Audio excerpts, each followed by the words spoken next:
alive! It's alive! It's alive! Woo-wee! Looky there, Bubba Joe. I done that be one of them there Frankensteins. How many points you at? That be 32 points.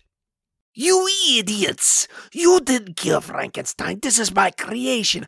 I'm Frankenstein.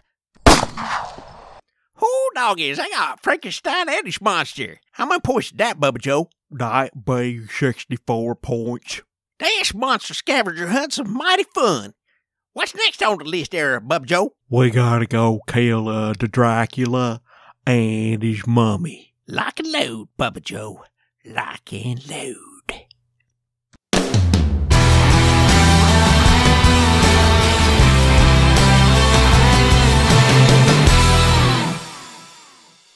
I kind of forgot how we started. I just totally forgot. I just was like, my mouth started talking. My brain's like, dude, you don't know what you're going to say. And I was like, you're right. I don't have any fucking clue. Yeah. Welcome to Roleplay Geeks. I'm your host, Frank. I'm your token hippie, John. I'm distracted. I'm Jim. That's synonymous, those two words, by the way. Jim and distracted. We're doing new stuff this week. I'm distracted. It's when I look at the video, it's almost like when I see your head now, I imagine a goldfish fighting a drowning parakeet. And that's what's going on in your head. And this is Steve-O, a.k.a. the other Steve.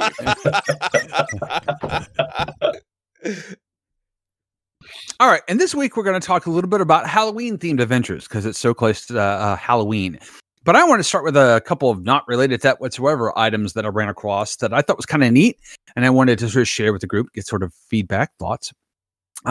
There's a couple of new games that are coming out, or adventures, I should say, that I was really intrigued by the medium they're using. So the first is this new engine coming out called the Awfully Cheery Engine! The exclamation mark is apparently important to the name.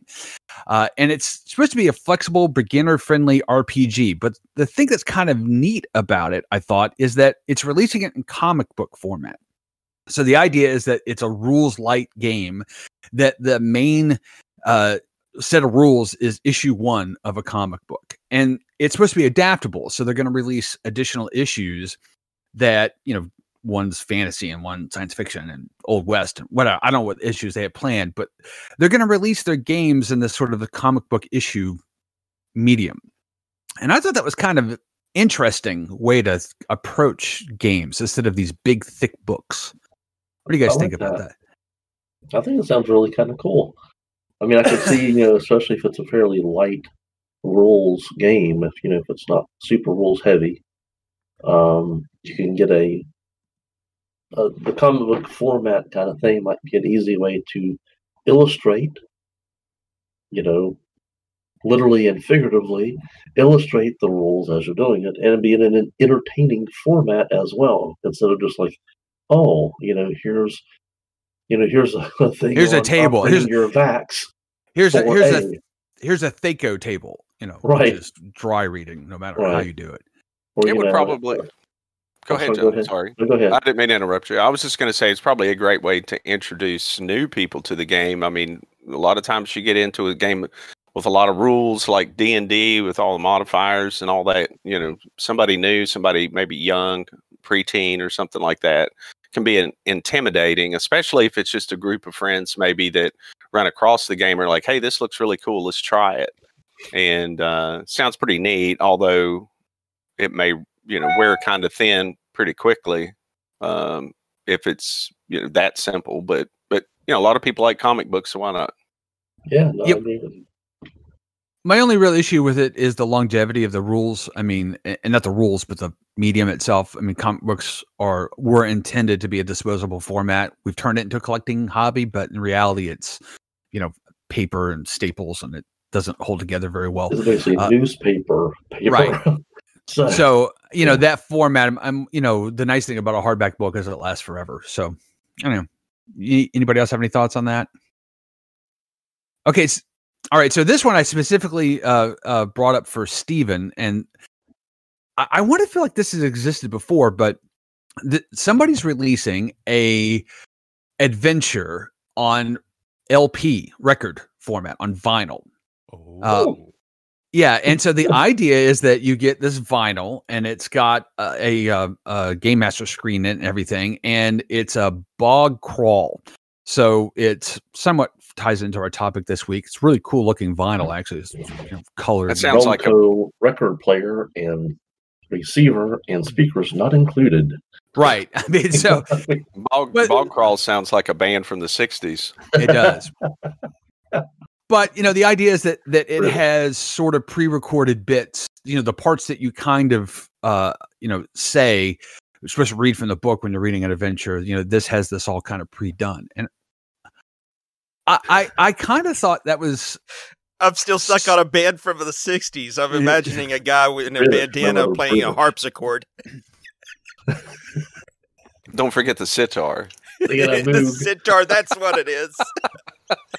I think the mandolin would be more appropriate. I don't know. The sitar and the 60s go hand in hand, baby. I love sitar music, man. Of course you do. I mean, how do you... So it's like, you have finished track 4. Go to track 7. That's almost like a choose your own adventures way it comes across. The way I imagine it. That's kind of what I thought as well, and it reminded me. Everybody roll your attack. This is like over the record player. Everyone roll your attack. If you succeeded, go to track 7. Enter sitar. If you do not succeed, go to track 9. Enter it sounds like it harpsichord. would be a lot easier to do on a CD than it would be a CD player than it would be on an LP. But it sounds gimmicky, really. So they had those for DVD players, and I believe at least one was released on CD that followed that format. And the DVD ones were very much like Choose Your Own Adventures. They did Dragon's Lair like that as well, because the DVD controller was just as unresponsive and frustrating as I remember that terrible game. So terrible. But I want to say, they had all these storytelling LPs back in the 50s and 60s where they told scary stories and they did things like that. And I'm really curious about it now. I want to see it. I mean, this is something I think that appeals to Steve and I because we're lovers of vinyl. But I mean, the reality is, from a gaming standpoint, I think it's like John is saying, it's a bit cumbersome. I think a Spotify playlist would work better, in this particular context. I think you said lovers of vinyl. Yeah, I know, not but vinyl lovers. So, anyway, I just thought it was kind of neat, and I wanted to bring it to everyone's attention. In more kind of technology weirdness news, this goes back to one of the cooler things that I think John and I, and to some extent Steve, lusted after when we first started off. That's Frank's band name, Vinyl Lovers. It's a Frank and Steven duet. Don't Google that. Do not Google Vinyl Lovers. I repeat, your Halloween morning is. Do not.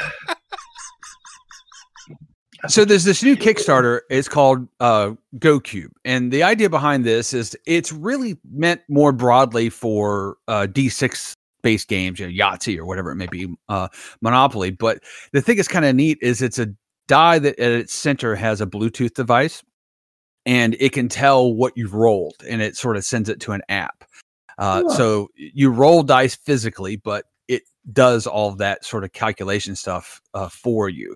And the thing that's kind of nifty about it is they do have an Android and a iOS developer version, so you could adapt it to whatever games that you wanted to adapt it to. I thought it'd be really neat for something like Traveler, where it has the D6s, but it's got a D20 wrapper. It's literally like a piece of plastic. You put the D6 in, and it can tell what D20 comes up, but it doesn't have all the others that I can see. So, you need the D10 at least.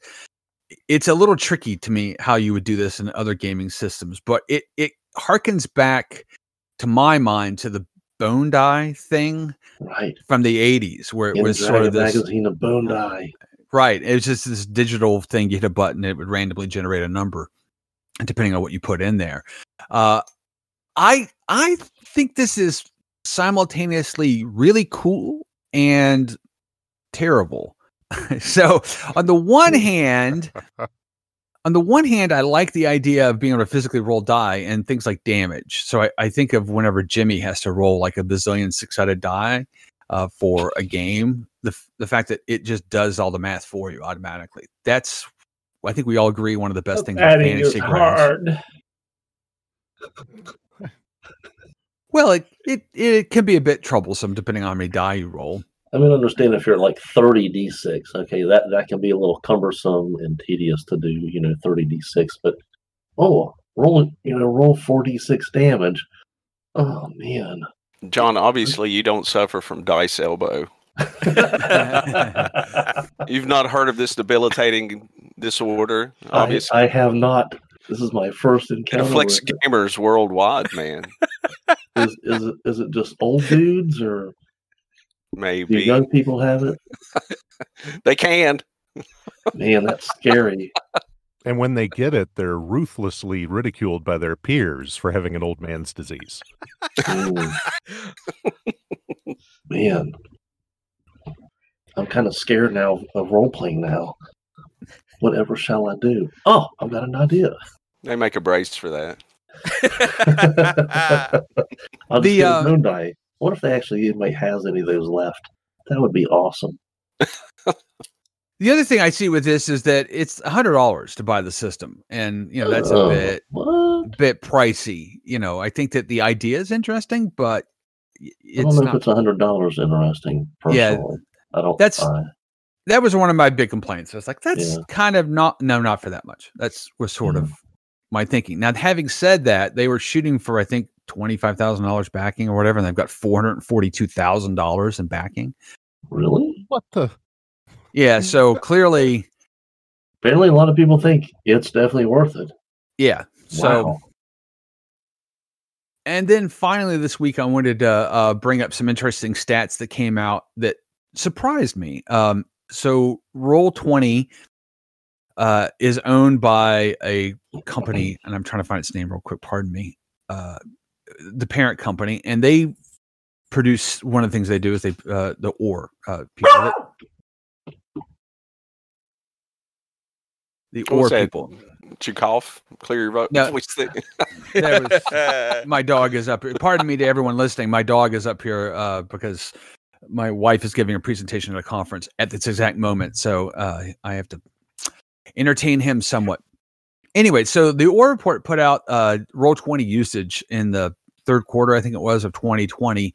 And they, what games are popular. I think it's not a surprise to anybody that of the campaigns run, 53.26% were D&D 5th edition. But what caught me a little surprised is the number 2 category at 14.03% is uncategorized. So that's basically considered to be homebrew. It's not tied to any particular system, which I thought was rather shockingly high, that it was number 2. The number 3 was Call of Cthulhu at 11.3%. Hell yeah. Because we're living in... Well, I wonder if it's because it's, we're in the middle of October and almost towards Halloween, and it's spooky time. Well, I'm not sure that, again, this is quarter 3. So this was, doesn't include now. Yeah, this is July through now. So through September 30th or whatever. So that's kind of, it was a little surprising to me. The very next one is Pathfinder at 3.87%. So it's a pretty significant jump down from, Call of Cthulhu. It's a third or so of the total. So Call of Cthulhu, again, I was very surprised at the third most popular playing on Roll20, which is, kind of neat. And it sort of leads in nicely, I think, to our topic this week, which is Halloween themed games.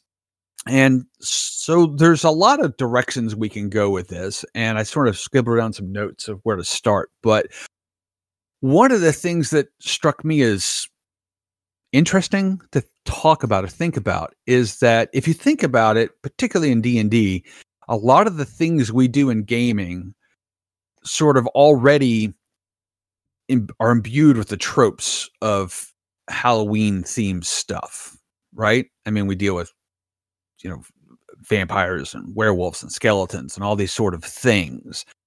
So what really do we mean by a Halloween themed campaign? How is that different than what we do normally? What do you guys think? Candy corn. It has candy corn. Candy corn is without a doubt my second most disgusting thing that people put into their mouths. What is first? Raisins. Oh, Yeah. If I could ban anything in the world, it would be raisins. And after Actually, I think that, one of the worst thing, other worst things, probably number 3 would be sprinkles on cupcakes. Yeah, you know what? I despise those things. That explains a lot. I hate bet it does. sprinkles as well. sprinkles are often referred to as Jimmy's. I thought you were going to say something else. It's good that you didn't hear what came in my head when you said it. Oh, it's probably a good thing. That's awesome.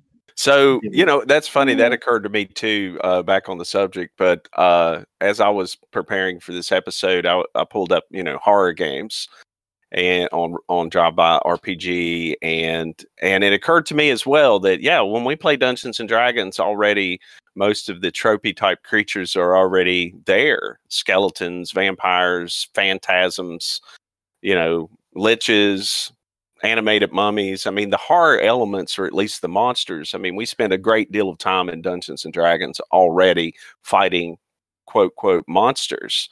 So what does separate fantasy or dark fantasy from horror? I think maybe is that the question we're asking here.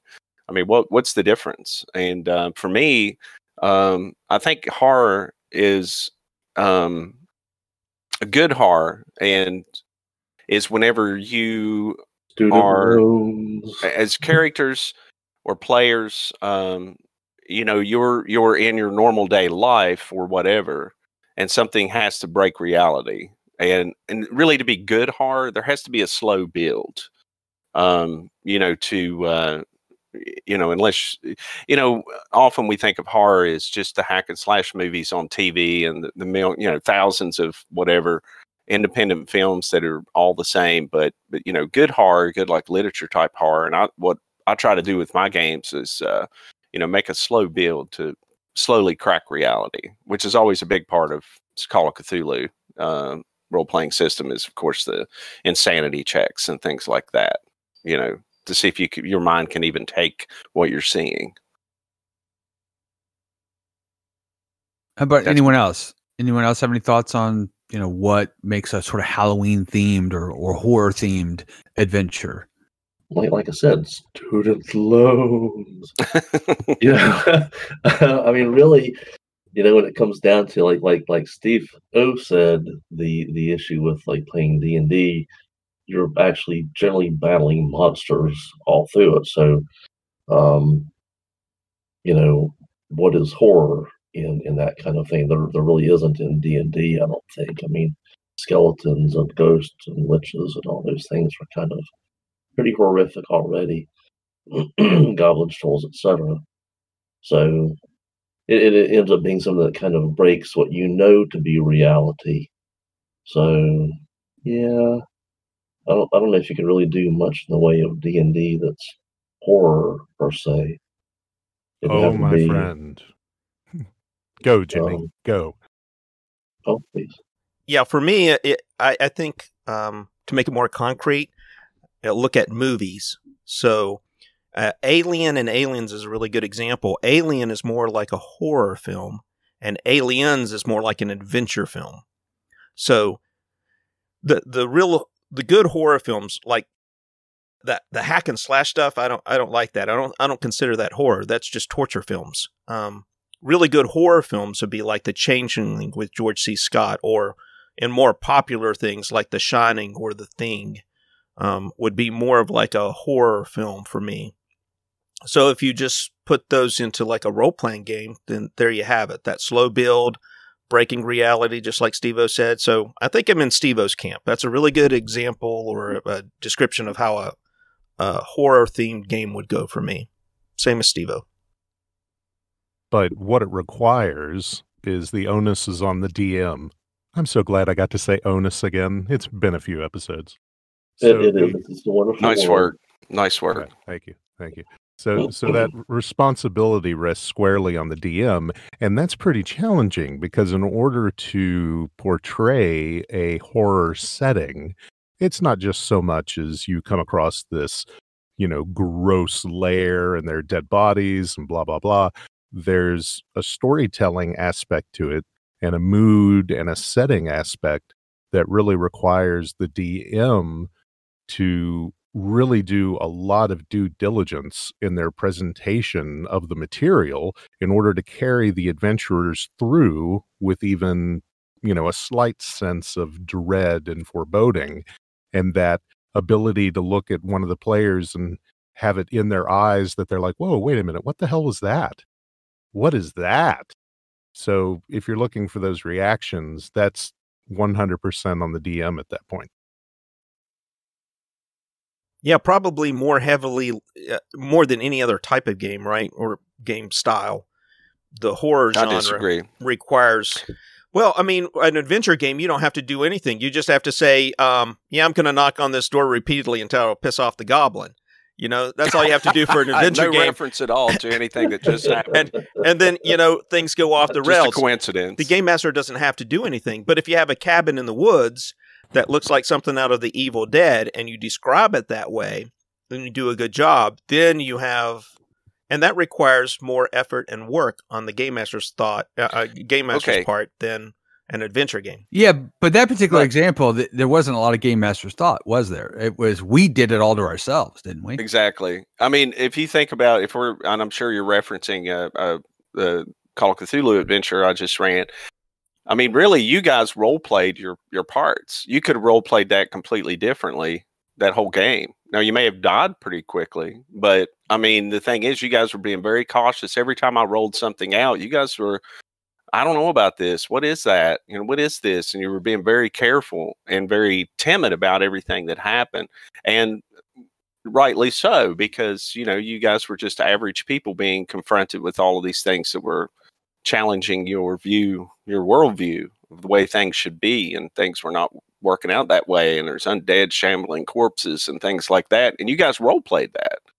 I think if I'd had a completely different group, then you guys, just like, well, I'm going to shoot it. Okay. Or what's its armor class? How can I defeat it? That's the D&D approach, just looking at how I'm going to defeat the monster, not really role playing. Right. I mean, to me anyway. So I would say it's just as much on the players as the game master to effectively run have a game and a good experience all the way around. Yeah, I agree. But I think what Steven said is kind of fitting here, is that really the onus to set the mood is on the GM. Yeah, Stephen, by the way, I went in and put a gold star for using onus earlier. You got a gold star. That. Thank you for continuing. Anyway, like I mean, in general, when you're playing D&D, the general setting, your characters are not going to be scared by ghosts per se, because it'll be like, oh, we've got a cleric in the party, he can try and turn them. I mean, right. This sort of thing is normal. There's nothing, that outwardly spooky. It's not, reality breaking to have ghosts and zombies and goblins and dragons, etc. So by itself, you have to create the horror somehow in a D&D game. Whereas in other ones, it's really fairly easy just to go, you see a ethereal hand pass through the wall, reaching out towards your throat. Then you've got something that's outer, that's different, that's happening, that's doesn't make sense. That's where it kind of comes into. Do you think that it requires some degree of attachment to your characters, because you have to be, and to my way of thinking, you have to be scared of something for your characters. So horror movies work because the character we see is being themselves, and they would be frightened by this either because it's unworldly or it's threatening to their lives, which is why to some extent slasher films work, as opposed to I just made a character and I don't care what happens to it, and that sort of approach. Yeah, I mean, for sure, you would have to be vested in your character. I mean, yeah, otherwise you would just make stupid choices, I think. I mean, that's my thought about it. Yep. Yeah, I can see that. Maybe even more so with horror games than with adventure games. I'm not sure. I don't have any attachment to anyone when watching a scary movie, and I have a really hard time putting myself into that kind of perspective where I care about what happens to the people on the screen in a horror movie.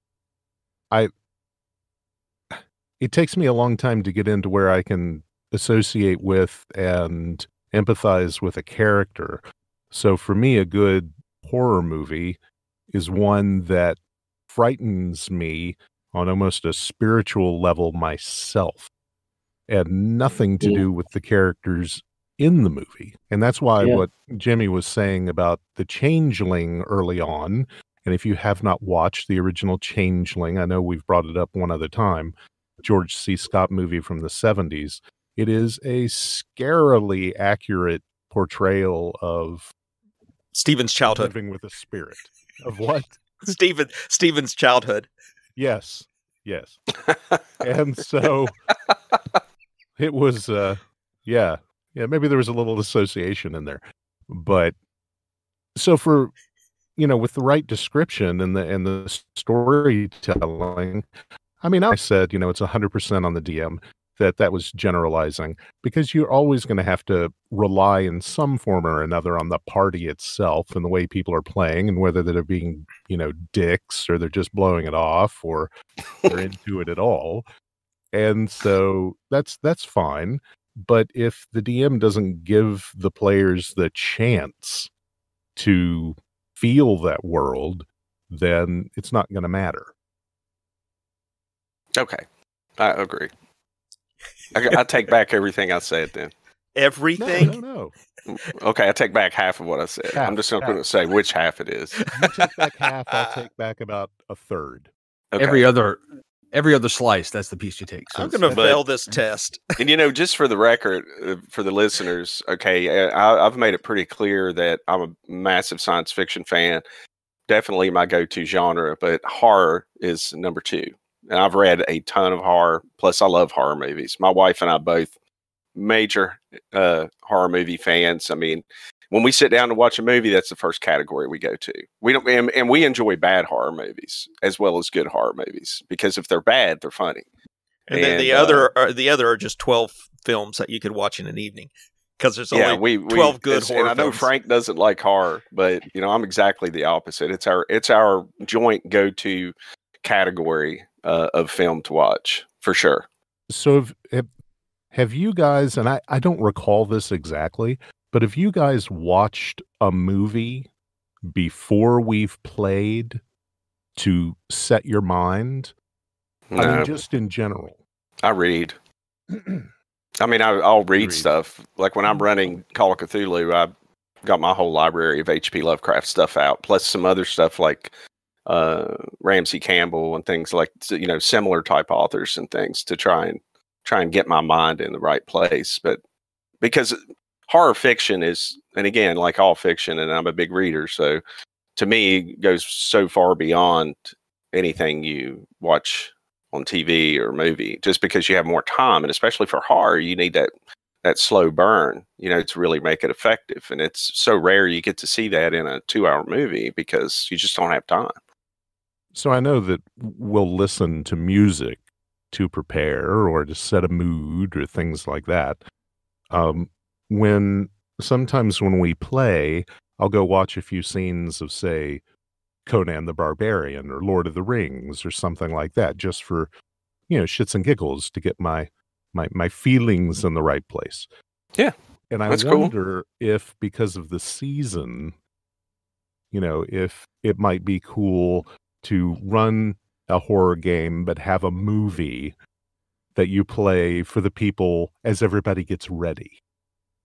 And that just got me thinking that I think I'd like to try that now. Since Frank's brought all this up, I'm like, oh, that might be really cool to run a horror game and, have a movie before and, kind of set the tone and all that.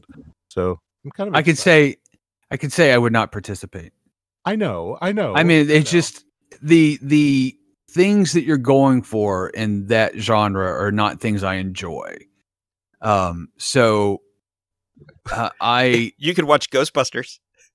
Well, yeah, I mean, that's about it. I mean, I don't think I've ever done what Steve's talking about. I don't think I've ever read or watched a movie or anything like that before a game to get myself in the mindset. I have listened to music to get myself in the mindset, but more often than not, I don't worry about that. I just sit down and game and don't think it through.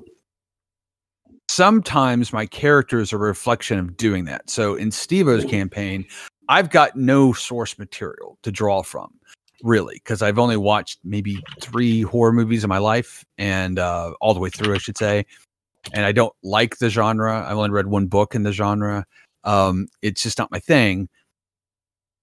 So when we sit down and play Call of Cthulhu, it's hard for me to connect. I don't know the tropes. I don't know this is something I think that Steve-O was complaining about with modern D&D. He doesn't have enough of the universe in his head. He doesn't understand how these things relate to other things and what they can do and not they can't do to figure out his place within the metagame. And that's been part of my problem, but it worked well in my case because I got handed a character that wouldn't be like that. All this is very foreign for them. So in some ways it was easy for me to fall into that in that campaign, to fall into that. I've got nothing to base this on. So it worked within the story. So that's a really long preamble to kind of get to the general question of how important do you think it is to be immersed, to sort of take off of Stephen's concept, in the tropes and the ideas of horror, to really play, not run, but play a proper Halloween themed campaign. The more reference material you have, the better off you're going to be, I would think. Well, I've mentioned this about playing when we were doing the episode about how important it is to read or be a reader. How's that going to help you play your game? Like read fantasy or read science fiction. I think we talked about specifically. And I probably sounded a little snobbish on that because I did edit that episode, and I'm like, "Wow, okay." Now, and Steve's right. You can watch TV. You can watch TV. Okay, watch Star Wars and be. I'm just. Just to finish that is the thing about reading is it's in your imagination. So when we're role playing, it's theater of the mind, and I think those things are related. But the difference with a horror game and say playing science fiction or fantasy is you start in reality. Like today, I made it a modern adventure. I didn't set it in the 1920s. So it's a modern adventure. You understand modern life right now. So I think it's one of the easier ones to get into, and I try not to be tropey about it. I mean, whereas science fiction, you almost have to know the tropes, faster than light travel, or, what battle dress is, or, fusion power is, and all those things. And for fantasy, the whole sword and sorcery thing, you almost have to kind of understand that or understand the genre to play those. I think you don't have to, but I think it helps. Whereas horror, it's everyday life. So the fact that you don't watch or read any horror and, your character started out as, just a single dad trying to make his way through life as an academic. And then these weird things start happening. So I don't think it's necessary at all. Oh, what? No. Yeah. You did sound snobby on that one. I think you used onus like 5 times. I didn't use onus. That's Steve's word, man. That's Steve's the only one allowed to use that word. That's right. I don't even know what I it means. had to pay him to be able to use it earlier. Right. I appreciate that. That is what bought me the coffee that I'm drinking right now. Thank you. Onus is where you You're poop. welcome. Onus coffee. No, this coffee's half done, so it's done its work. Edit that out, please. At the 34 minute mark. Let us not talk about coffee. Just shows you what a and its pessimist you are. You would have, magical effects. if you were an optimist, you just said, "Hey, I've still got half a cup of coffee." Awesome. No. Not I. No. There's a. We will. Maybe we'll have the after show of. Oh my God! Oh God! There's your horror movie right there. 34 minutes. The horror movie was our last D&D adventure that we played last Wednesday.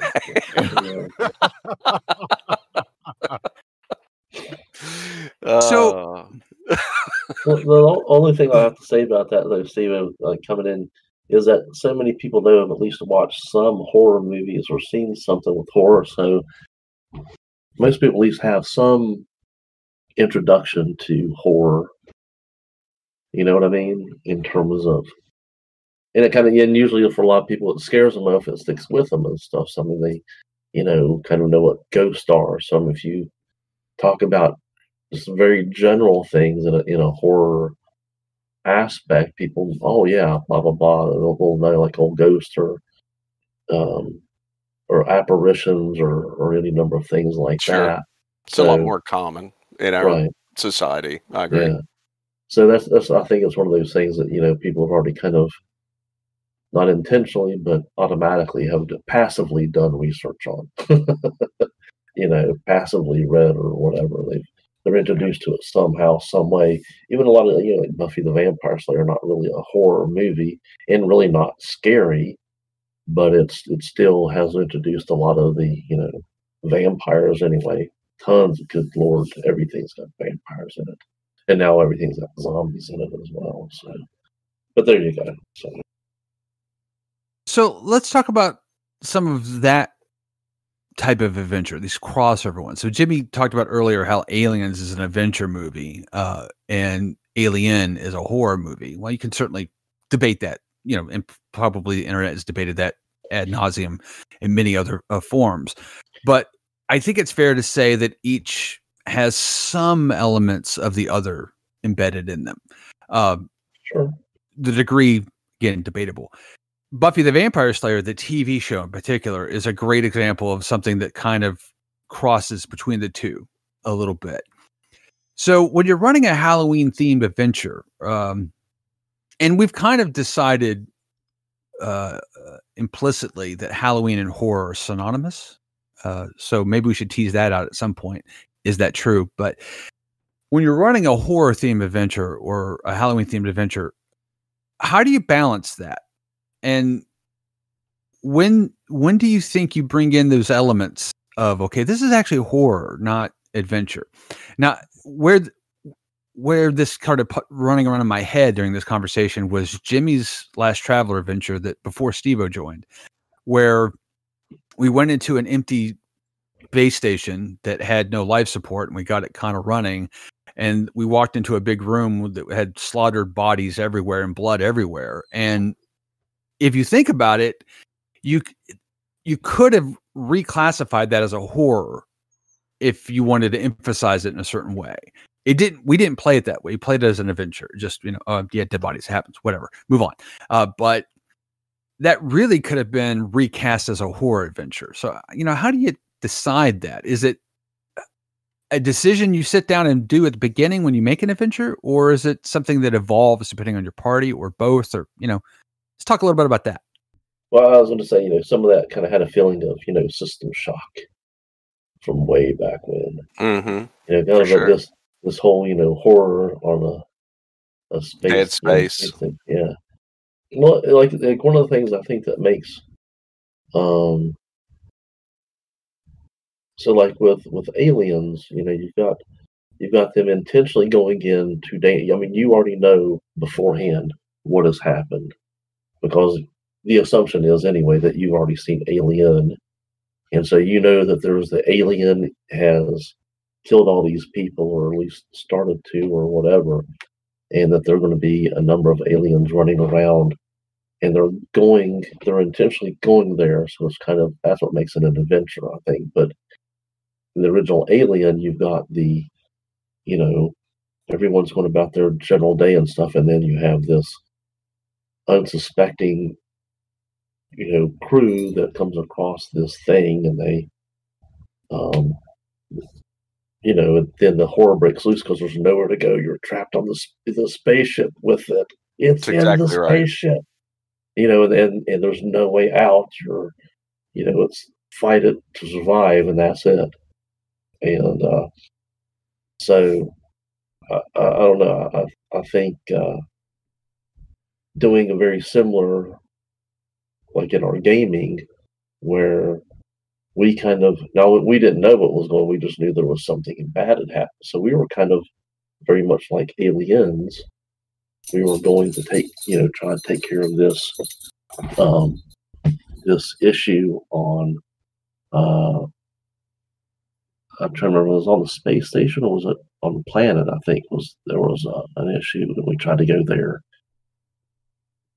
And so we were kind of going into it knowing something bad had happened. We don't know what exactly, what the details were or anything. So we kind of went into it as an adventure. And then we see a bunch of dead bodies, but we don't know what happened. We don't know if it was, something,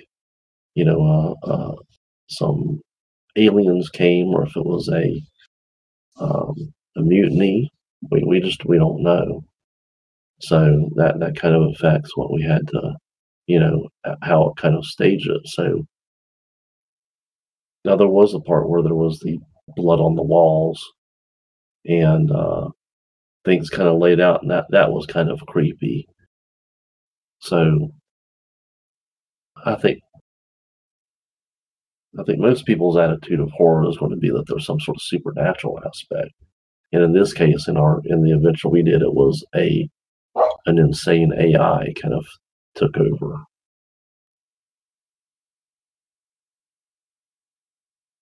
I think the elements you need to set up is for atmosphere, darkness, bad lighting, things not working unexpectedly, and also things that defy reason. And I didn't. That's literally every spaceship I've ever been on ever. Well, like for instance, man, I don't understand why this isn't working. I just did that, and things like that. Confusion, all of those aspects, and also maybe being fearful, just really fear of the unknown is. That's my Try and house. build that. Things don't make sense. Bad lighting. Things are falling apart. I'm scared all the time. Creepy residents. Yeah, don't buy a fix me up house. Jimmy lives in an ancient London manor house. Spooky. Bad lighting. You know what I mean. I'm the one that's almost Darkness. In darkness. Boy, do I ever. I'm working on electricity this weekend. That as an interesting aside, our modern conception of spirits and ghosts and hauntings is really driven by certain elements in Western literature, like, say, Shakespeare, where the spirits and the foreboding and the prophesizing and the haunting and things like that. But it's not like that everywhere, and it hasn't been like that, for all time, where sometimes you'd go in and your faucet would work, and you'd be like, wow, why did the faucet work? Ghost. But that's not something that people think about nowadays. People used to look for ghosts and spirits as also protectors, people who watched over you. And it's kind of interesting that so much of talk of the dead now and the afterlife in respect to these stories has turned to the unknown and just abject fear and malevolence, where that benevolent part is kind of being written out of this little slice of our culture.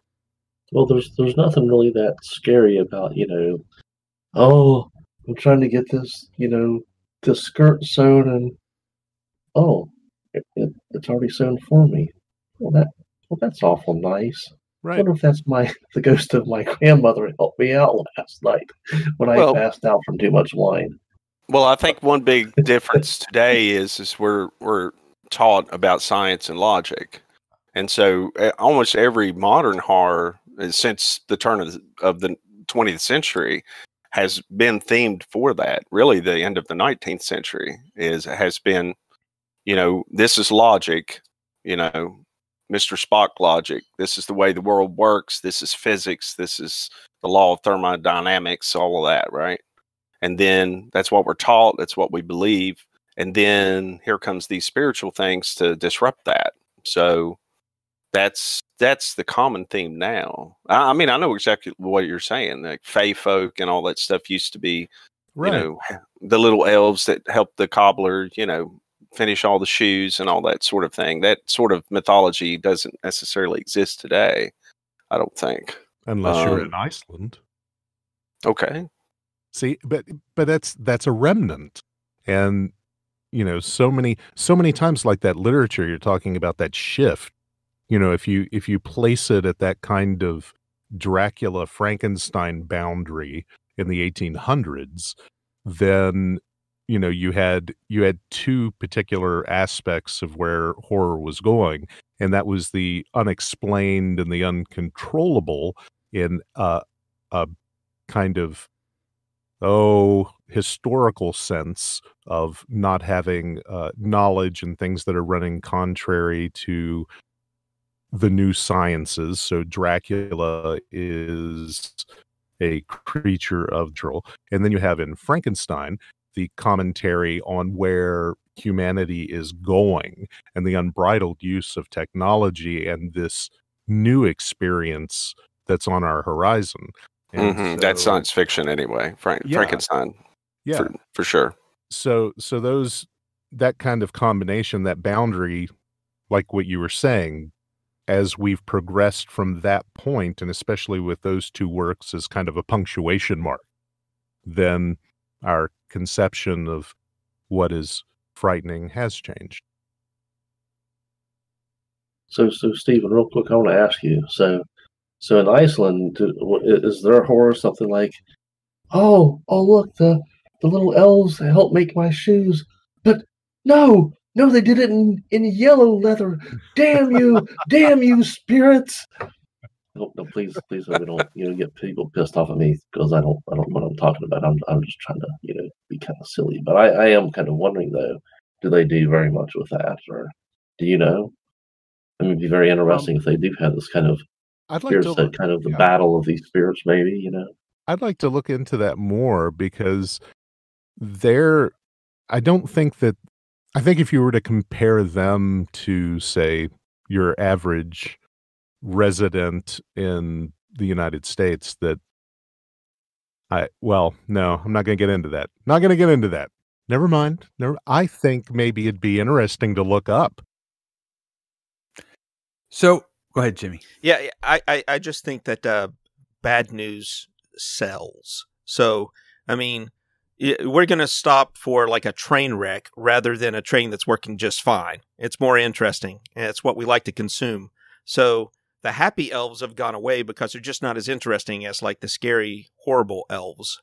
It's what we like. And I don't know why that is, but I guess they didn't have news back in the day, so they didn't have the 24-hour news cycle.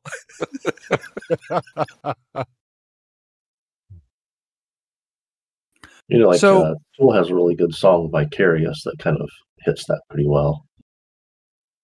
So let's talk a little bit about game settings that lend themselves particularly to horror sort of genres. Now we know about games like Call of Cthulhu that it's that's its sort of focal point, but I'm thinking specifically of something like Ravenloft, which has endured in some form or fashion for more years than I think any of us want to admit, but it sort of imbues itself with the Gothic tropes, right? And lends itself to thinking of things in a traditionally horror-esque nature.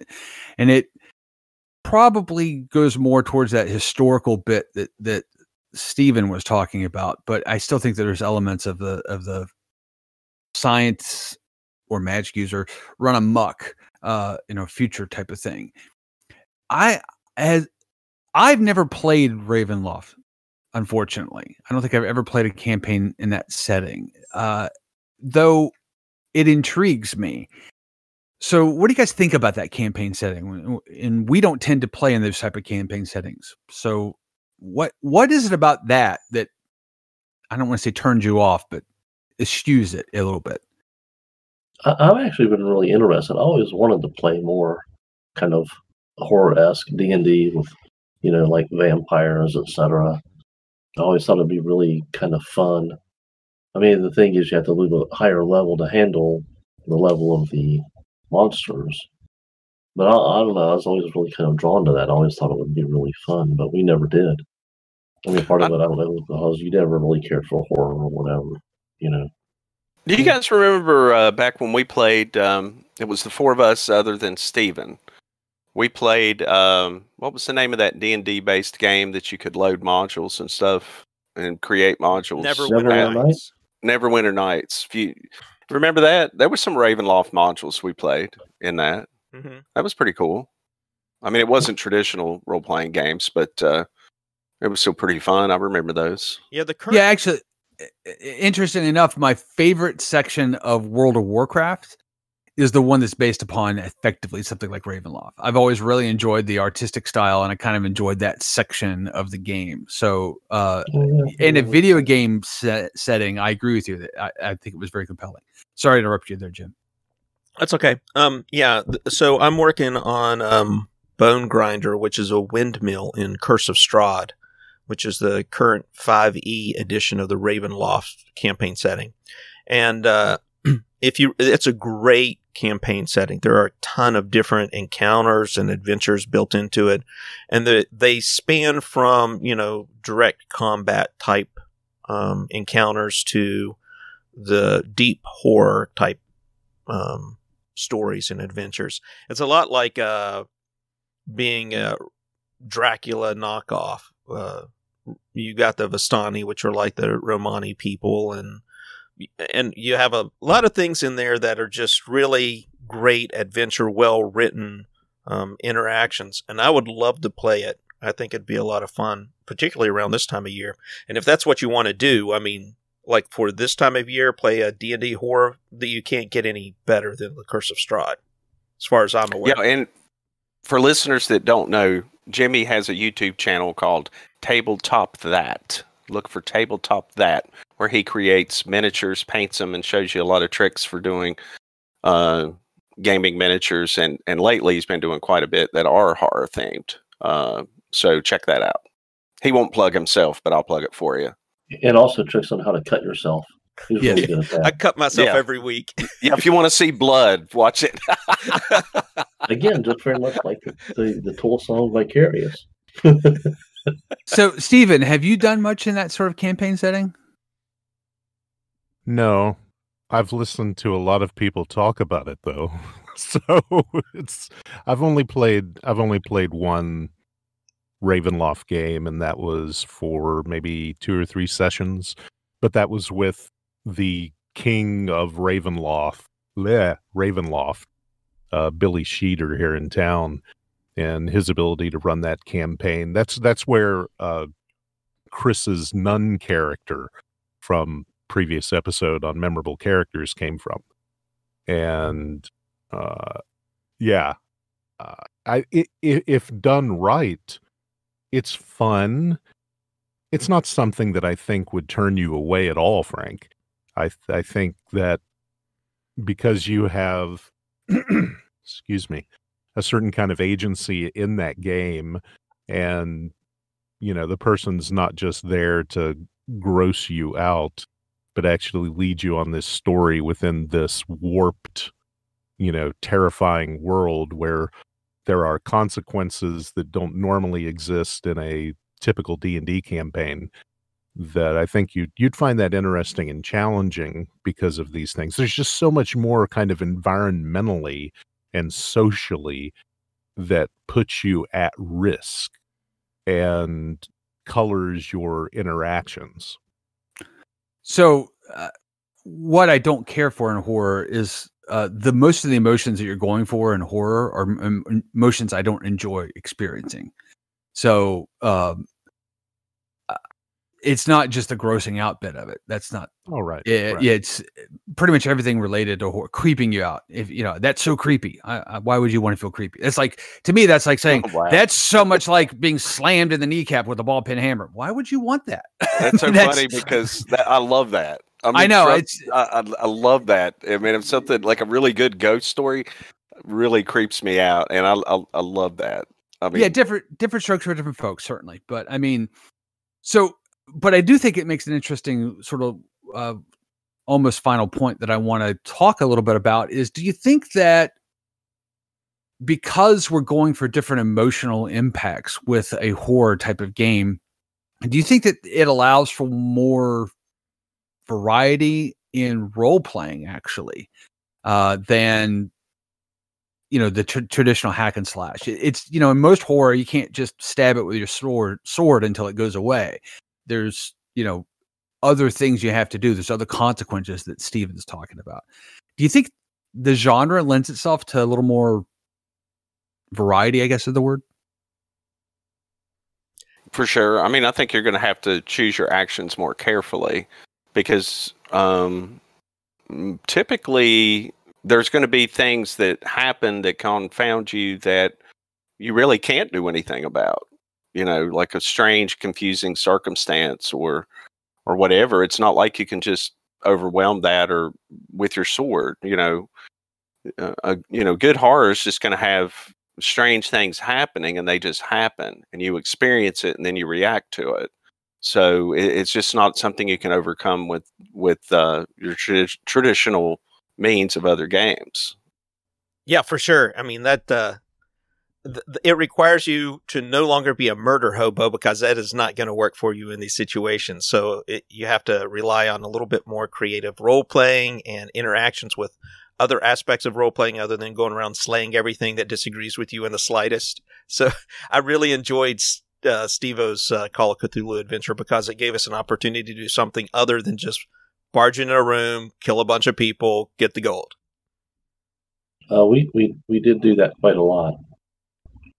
So, barge into a room, kill a lot of people, grab some, or die. Grab any gold. So nobody died. A couple people in the hospital, though. One thing I wanted to mention is that before we started, I pulled up, just went to Drive Through RPG and looked at different horror games, and most of them I haven't heard of really. And then I, looked for a list on Wikipedia, and most of them came about in the late 80s or early 90s, I guess, kind of the heyday of RPGs. But now one game that I think has some popularity, I've never played it, don't know a lot about it, is Vampire the Masquerade. Now, I think that would definitely be Halloween themed. Have you guys ever played that or had any experience with that game? So there's another podcast that does sort of a similar theme as what we do, and they had like a whole episode or two. They just talked about the latest version of Vampire the Masquerade, and apparently it is somewhat similar to Call of Cthulhu, and then it's got a huge following. It's big in certain circles. The name itself has probably put me off from exploring it. But apparently it's not nearly as horror themed. It doesn't have to be as horror themed as it would suggest. So isn't it LARPing or is it role playing? It's a role playing game and you play vampires. I mean, you are vampires and you have to deal with vampire problems. So, I mean, it's not really my thing, I guess. Like, kind of. Such as dental care.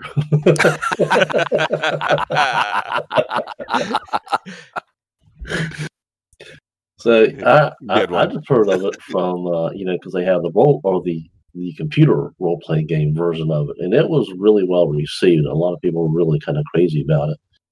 I remember seeing a lot of stuff about it years ago that it was supposed to be really fun. And I think part of it because it's not just you got just a vampire. There's vampires actually come in like different flavors. to use a phrase there, but they have like I guess like kind of more feral ones, and then the more Transylvanian count kind of vampires and that sort of thing. So there's kind of a range of them on how powerful they are and what they can do and their abilities and everything. So it sounds like it's actually kind of a rich tapestry of a game to play in. I mean, you're kind of set in stone what you're kind of dealing with, but that almost kind of sounds like a non-comedic What We Do in the Shadows. I don't know if you guys have watched that or not. It's really actually very funny. They had a movie series.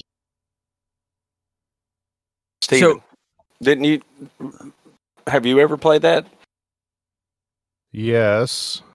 And they list it as a tabletop RPG, but the majority of people that I knew who played it LARPed it. So live action role played it. That and Werewolf and the other White Wolf titles. And yeah. Vampire is one of those things that you've really, really, really got to like vampires to play. That's got to be your thing. You've got to have the music that you play at night before you go to bed to get you in the mood for sleep is like the soundtrack to Interview with a Vampire.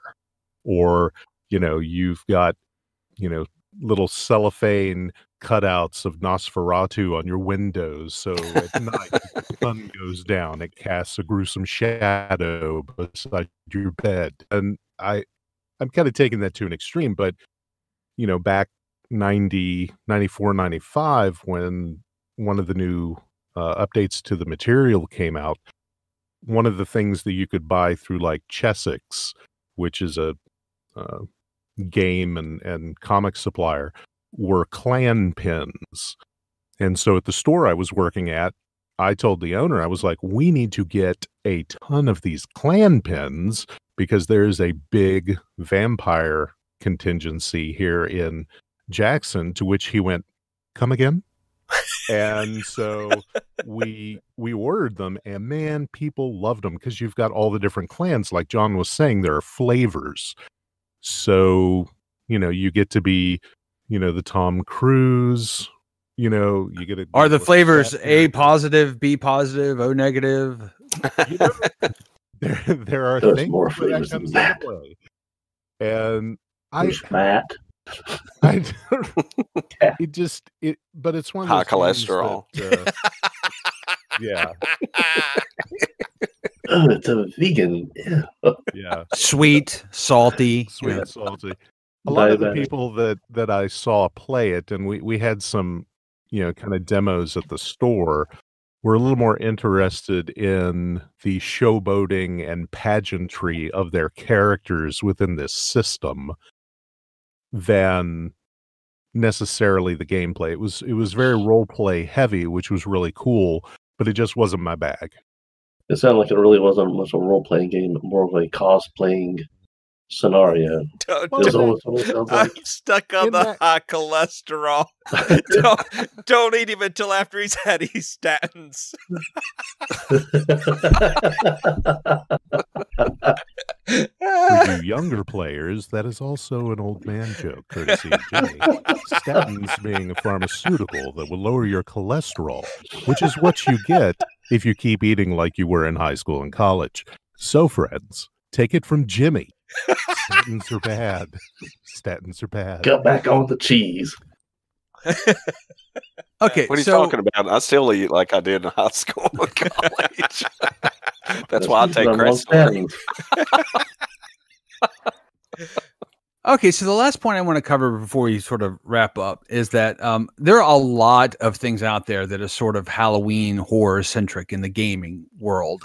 We didn't mention a couple games that we could have talked about. Steve said he did some exploration of the various games that are out there. There's one that I mentioned a week or two ago that basically you're going to die at the end, and it's kind of a horror theme thing. I think it's zombies basically, but you're going to die, so it's about kind of almost like a horror movie that you die in.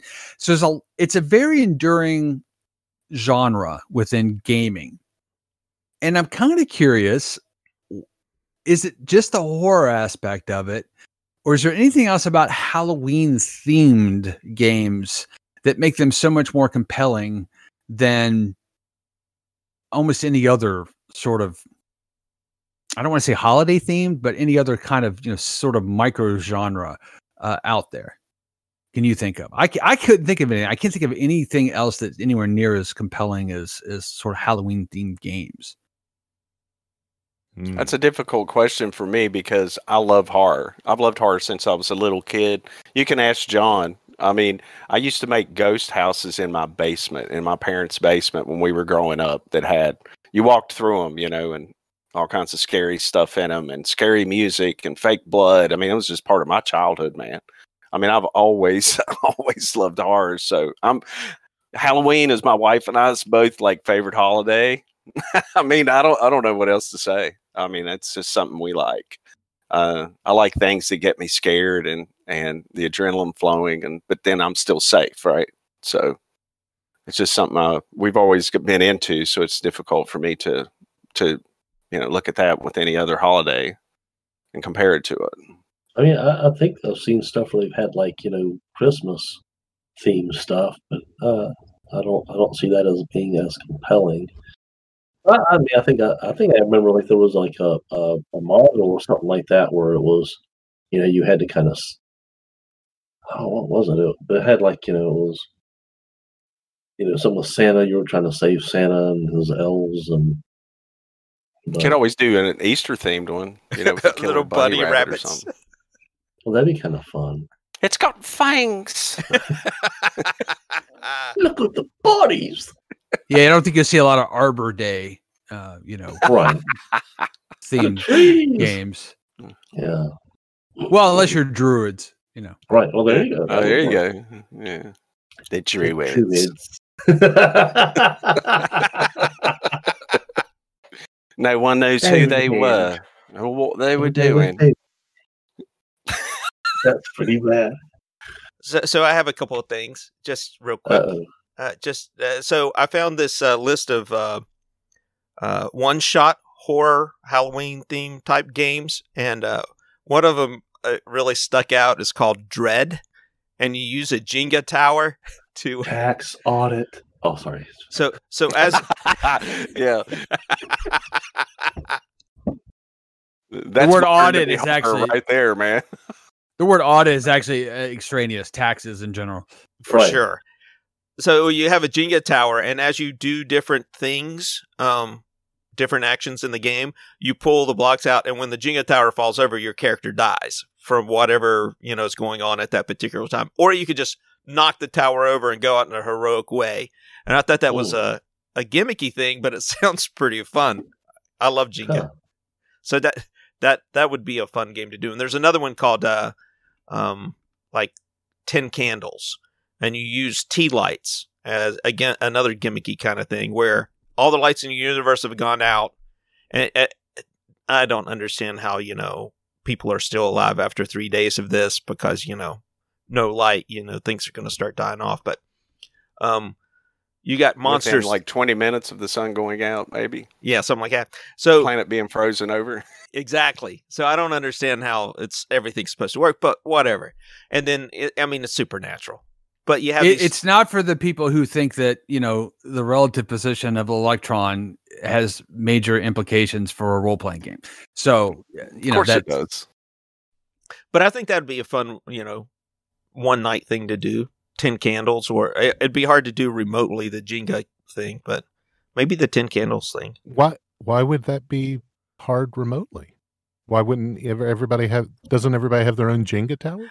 It wasn't clear. It sounded like everybody had one Jenga tower, and then whoever pulled the one out, it fell over. They would be the one to die, and then you would put it back up and then go to the next one. That's the way I read it. But maybe not. For me, let's just play a game of Jenga. Well, maybe skip the rest of it. So that's all I have. I can't play Jenga, not with my nerve condition. Steve would die in round 1. I get out of bed. Moving to the hallway. Yeah, he tripped on a log walking into the dungeon and fell over. Well, you know, Steve would have no trouble whatsoever because he would hold his action every time.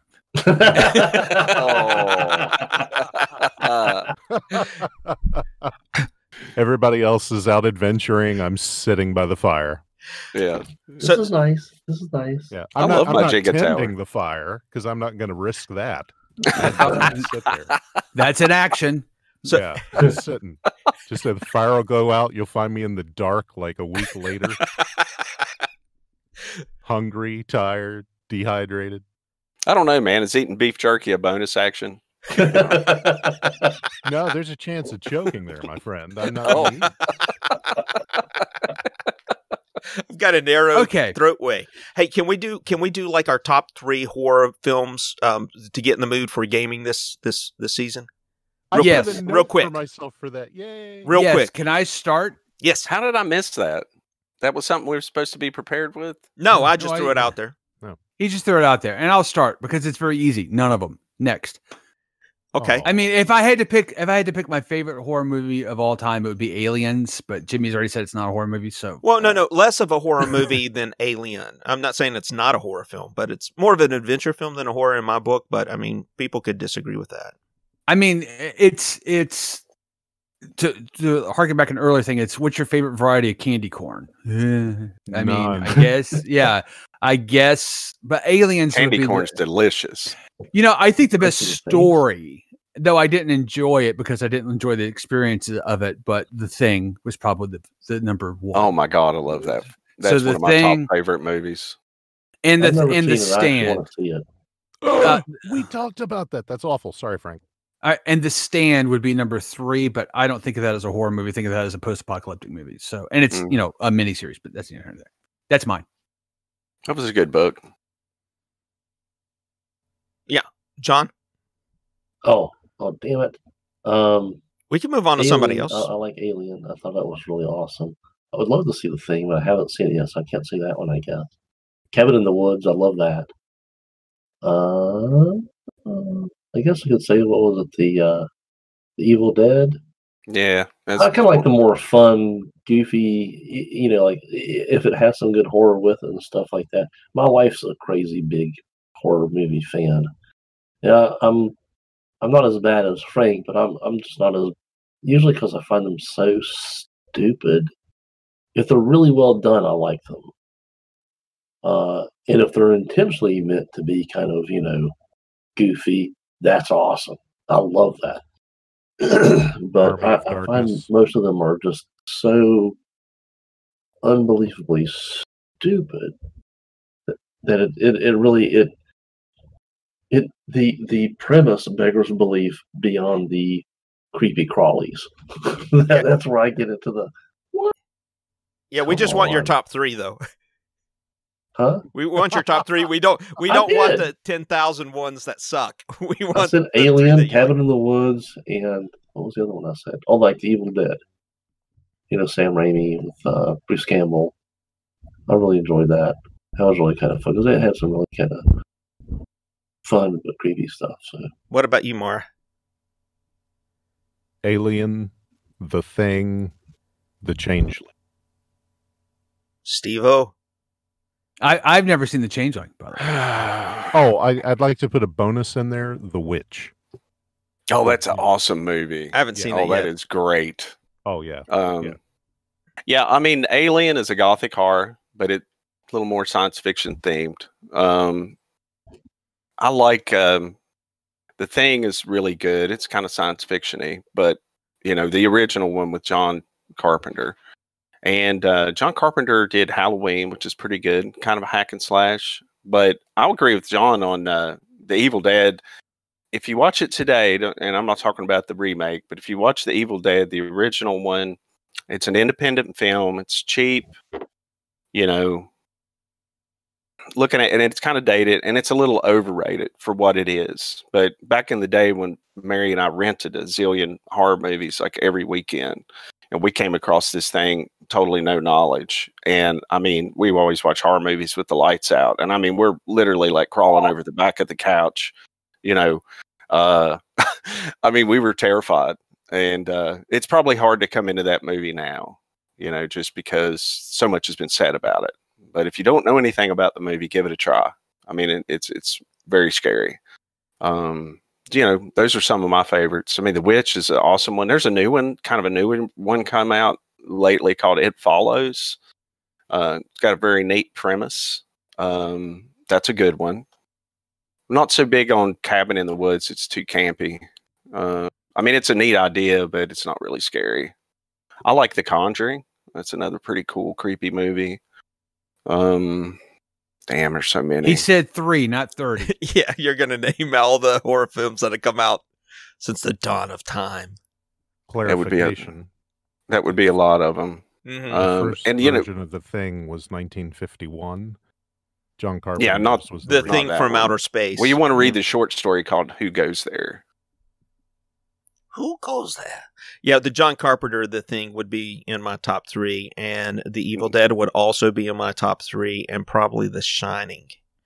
I just love The Shining for really one reason. It's that gothic horror element of, you've got that shot where they're driving up into the mountains and you get that sense of this is really secluded. And then they're locked in this big hotel by themselves. Mm-hmm. And that emptiness, that always set with me really well. I just love that feeling that good creepy psychological. Creepy, yeah. Nothing at all like The Shining, the book, which is also very good by Stephen King, but in its own right, the Stanley Kubrick film is quite good. Yeah, that's the one I'm talking about. Yeah, the Ring's a good one. That's one of my favorites. I was about to say that we're kind of dissing on the Japanese element, and they do horror really good. They do. Was, you know, for such a ridiculous premise.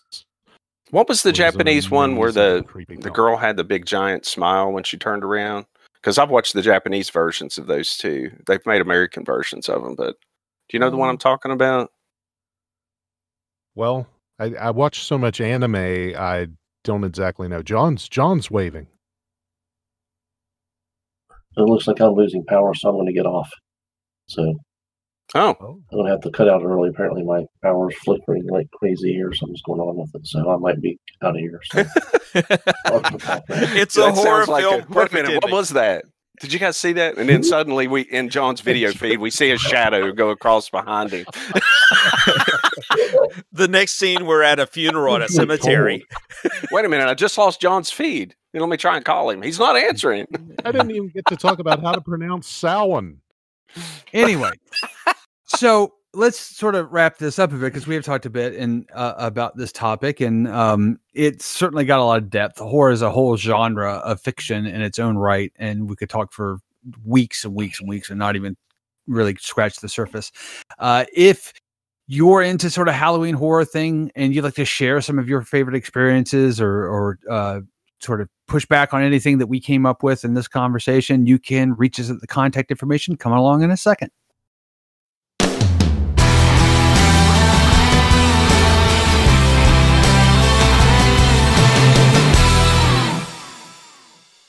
That's all we have for this week. Thanks for spending time with us. Please leave a review and comments wherever you listen. It helps others find the show. If you have topic suggestions or would like to get in touch, you can reach us at roleplaygeeks@roleplaygeeks.com.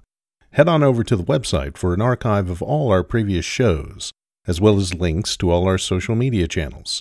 Thanks again, and we'll catch you next week.